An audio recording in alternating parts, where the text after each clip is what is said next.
Madam आपने बोला था कि मीटिंग में आना ही पड़ेगा। हाँ बिल्कुल सही सुना आपने, आपको पेरेंट्स टीचर मीटिंग में आना ही पड़ेगा।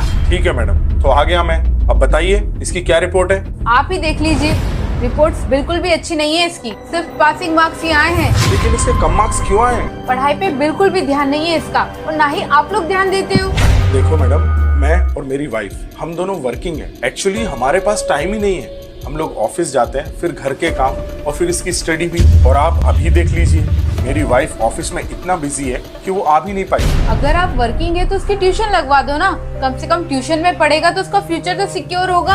अच्छा बेटा, आप बाहर जाकर बैठो, मैं आता हूँ। मैडम आप एक बात बताओ, अगर इसको हमें ही पढ़ाना था, ट्यूशन वालों से ही पढ़वाना था, तो फिर हमने इस स्कूल में एडमिशन ही क्यों दिलाया? आपके बोलने का मतलब क्या है? मतलब ये मैडम कि मेरा बेटा सुबह 9 बजे से लेके दोपहर के 3 बजे तक 6 घंटे आप लोगों के साथ में रहता है। जब 6 घंटे में आप लोग ही नहीं पढ़ा पाए, तो मैं 1 घंटे पढ़ा के या कहीं कोचिंग पे 1 घंटा पढ़ के क्या ही कर लेगा वो?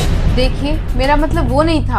आपका क्या मतलब है हमें सब समझ में आता है। अरे आप लोगों की फीस ही इतनी ज्यादा है, लाखों रुपए हमको स्कूल में भरना पड़ते हैं। मुझे और मेरी वाइफ को इसीलिए जॉब करना पड़ता है ताकि हम फीस भर सकें। जब मैडम ड्रेस यहाँ से लेना है, फूड यहाँ से लेना है, बुक्स यहाँ से लेना है, पूरी स्टेशनरी यहाँ से लेना है, तो फिर पढ़ाई भी तो इसी स्कूल में होनी चाहिए ना। तो मैडम मेरी बात आप कान खोल के सुनो, मैं इसको किसी भी ट्यूशन क्लास में नहीं भेजने वाला और ना ही मैं मेरे बेटे को घर में प्रेशर देने वाला हूँ। तो आप लोगों की जिम्मेदारी बनती है कि मेरे बेटे को पढ़ाएं और उसके मार्क्स अच्छे आए। अगली बार हमें बुलाने से पहले ये सोच लेना कि अगर मैं यहाँ पर आया तो ये सवाल मैं आपसे पूछूंगा कि मेरे बेटे के कम मार्क्स क्यों आए।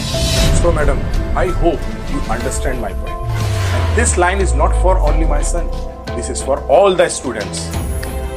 Thank you. दोस्तों एक बात तो बिल्कुल सही है, आजकल के स्कूल्स का ध्यान फीस लेने में है, ना कि बच्चों को पढ़ाने में। अगर मेरी बात सही लगी है ना दोस्तों, तो कमेंट जरूर करिए और शेयर जरूर करिए।